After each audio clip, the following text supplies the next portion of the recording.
Open होते जाएंगे। हमारे साथ ही रहेगा रिपब्लिकन रहनुमा तारिक हुसैन तार साहब। बहुत शुक्रिया सर आपकी कीमती वक्त का।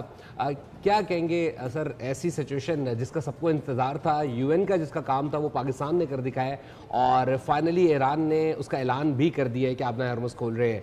कैसे देख रहे हैं आप इस बयान को और आने वाले दिनों में आप क्या होता हुआ देख रहे हैं? देखिए, मैं पाकिस्तान के अंदर प्रॉस्पेरिटी देख रहा हूँ। पाकिस्तान के अंदर मैं सस्ता तेल ईरान से आते देख रहा हूँ। आपकी गैस पाइपलाइन जो है वो बनती नजर आ रही है। पाकिस्तान की लेबर, पाकिस्तान के हुनरमंद जो हैं वो यहाँ से ईरान जाएंगे और उसके बाद दोहा के बाद अगले एग्रीमेंट जो हैं वो इस्लामाबाद में होते नजर आ रहे हैं। मैं समझता हूँ दिस बिल्कुल मैं एग्री करूंगा, डील ऑफ द सेंचुरी है। और इसका क्रेडिट जो है फील्ड मार्शल सैयद आसिम मुनीर साहब को जाता है, जिन्होंने पहले मार्का हक बुनियादुल मरसूस करके इसका आगाज किया था 11 महीने पहले। उससे पहले तो आपको पता है पाकिस्तान कभी किसी क्रिकेट मैच भी नहीं जीता। उससे पहले तो आपको पता है मायूसियां मायूसियां। यहाँ की एक बहुत पॉपुलर पार्टी जो है वो कहती थी श्रीलंका बनेगा, पाकिस्तान डिफॉल्ट, पाकिस्तान बैंकरप्ट हो जाएगा। तो दर हकीकत ये सेहरा जो है सैयद आसिम मुनीर साहब को जाता है, जिन्होंने एक नए पाकिस्तान की बुनियाद रखी। बिल्कुल। साजिद साहब, आप आने वाले दिनों में एक्सपेक्ट कर रहे हैं कि डोनाल्ड ट्रंप भी पाकिस्तान का विजिट करेंगे? उनका बयान भी एक ऐसा आया है जिसमें वो उन्होंने कहा कि माइट बी पॉसिबल कि वो विजिट करें पाकिस्तान को। कि क्या सूरत हाल देख रहे हैं इस वक्त अमेरिका में?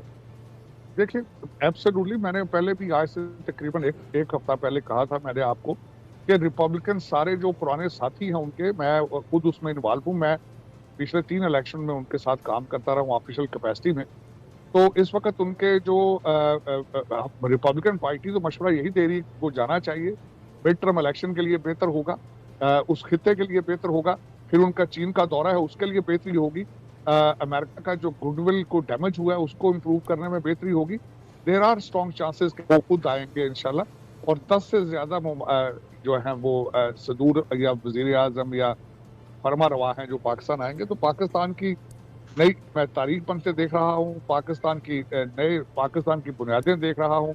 फील्ड मार्शल साहब ने अमेरिका के अपने दौरे में एक दफा कहा था कि पाकिस्तान ने तरक्की करनी ही करनी है।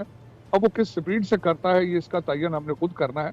तो मेरे ख्याल में ये दूसरा मास्टर स्ट्रोक 11 महीने में इसी चीज की तस्दीक है कि पाकिस्तान तरक्कियों के रस्तों पर गामजन है और अब इसकी तरक्की को रोका नहीं जा सकता।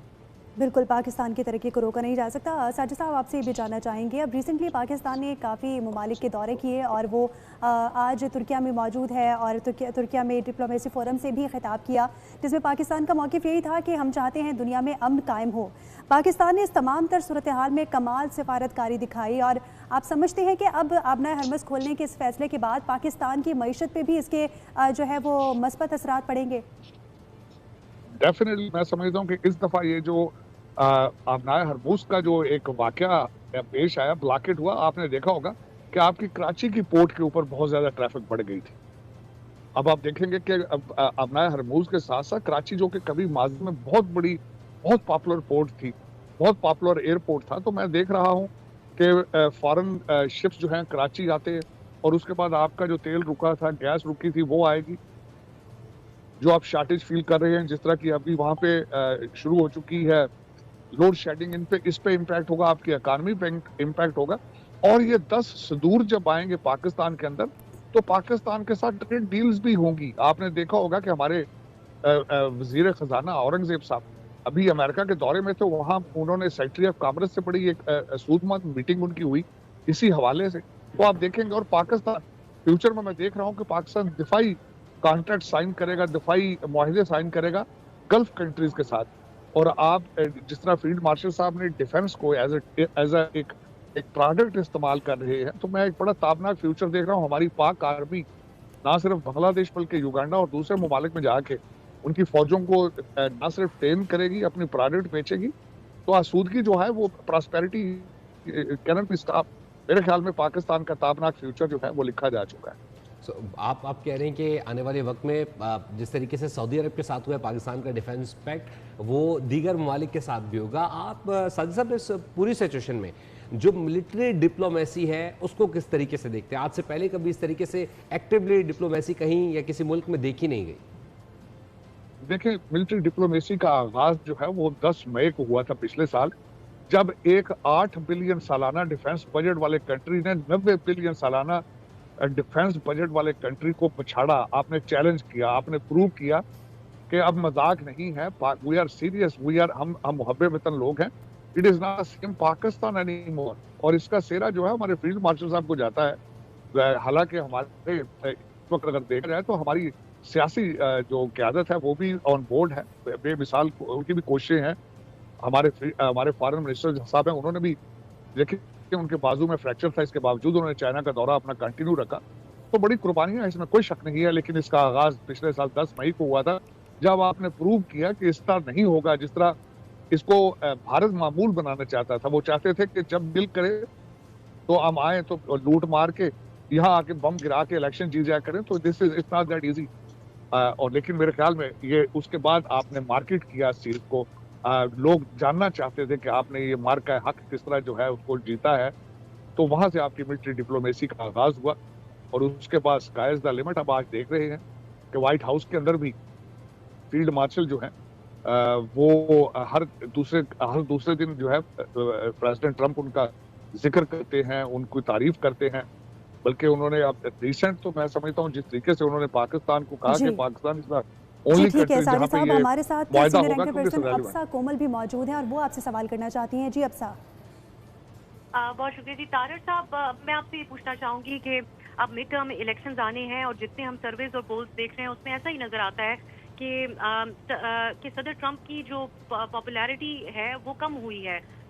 और इस हवाले से कि जो जंग उन्होंने शुरू की और इलेक्शन में जो वो वादा करके आए थे कि वो नई जंगें शुरू नहीं करेंगे, ये कितना हकीकत के करीब है और मिड टर्म्स में उनको किस किस्म का रिपब्लिकन उनकी वोटर बेस का रिस्पांस मिल सकता है? देखिए फिजा, आपने बिल्कुल सही फरमाया है कि इस पे इम्पैक्ट तो होगा। इस वक्त क्वेश्चन मार्क जो अमेरिका के अंदर ये है कि क्या ये जंग इजराइल की थी या जंग अमेरिका की थी, इसको एक्सप्लेन करना होगा। मेरे ख्याल में जो हमारे प्रेसिडेंट सदर जो है, हमारे प्रेसिडेंट ट्रंप जो है, उनका पाकिस्तान का दौरा उसी चीज को उसी की कड़ी है एक, इसका इम्पैक्ट आएगा आने वाले दिनों पे इलेक्शन पे। तो मेरे ख्याल में जो मैं समझ रहा हूँ एक क्वेश्चन है, इसमें कोई शक नहीं है कि ईरान तो डायरेक्ट मेनलैंड को थ्रेट ही नहीं था, मेनलैंड अमेरिका को, और इतना पैसा क्यों खर्च किया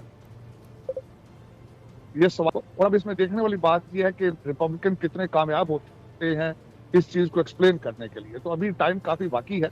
दूसरा, इस वक्त अगर देखा जाए तो फिजा नंबर 1 इशू था इन्फ्लेशन, जिसका जंग ने इसके ऊपर काफी असर डाला, इन्फ्लेशन बढ़ा।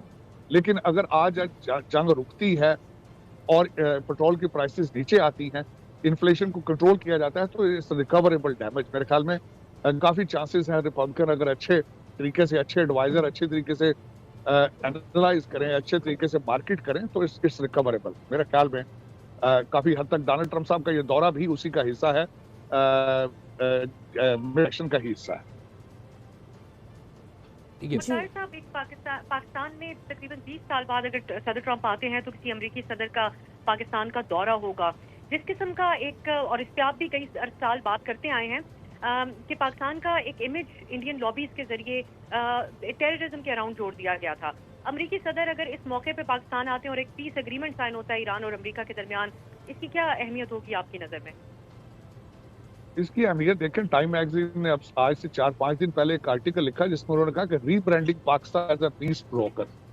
देखें कहाँ उसामा बिन लादेन का यहाँ से मिलना, आपके एतमाद को, दुनिया के एतमाद को ठेस पहुंचना, वहां से आज तक का दौरा, आज तक का सफर जो है एक रिमार्केबल सफर है। इस पे यहाँ ये जरूर अर्ज करना चाहूंगा कि आपका पड़ोसी अभी भी बाज नहीं आएगा। वो हमेशा फॉल्स फ्लैग ऑपरेशन करने के बड़े एक्सपर्ट बन चुके हैं। वो फिर फॉल्स फ्लैग ऑपरेशन करेंगे कश्मीर में आपको बदनाम करने के लिए। और दूसरा, उन्हें ये बावर हो चुका है कि वो अब पाकिस्तान के साथ ट्रेडिशनल वार नहीं लड़ सकते, नहीं जीत सकते, तो वो अपनी प्रॉक्सीज को इस्तेमाल कर रहे हैं। प्रॉक्सी कौन है? एक तो तालिबान है, और फिर आपके यहाँ से कुछ ऐसे लोग हैं जो आपके बाहर के कंट्रीज में बैठ के आज बीजेपी की जबान बोल रहे हैं। तो दर हकीकत इस तरह की चीजें तो वो इस्तेमाल करते रहेंगे आपके इमेज को खराब करने के लिए।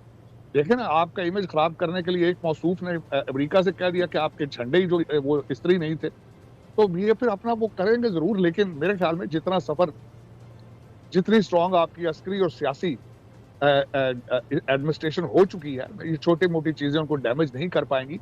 मैंने जिस तरह आपको बताया, सबसे पहले तो एक मुआशी इनकलाब आएगा, सस्ता तेल आएगा ईरान से, आपकी गैस पाइपलाइन चलेगी वहां से, और आपके हुनरमंद, आपकी लेबर जो है वो ईरान जाएगी, और उसके बाद गल्फ कंट्रीज के साथ डिफेंस एग्रीमेंट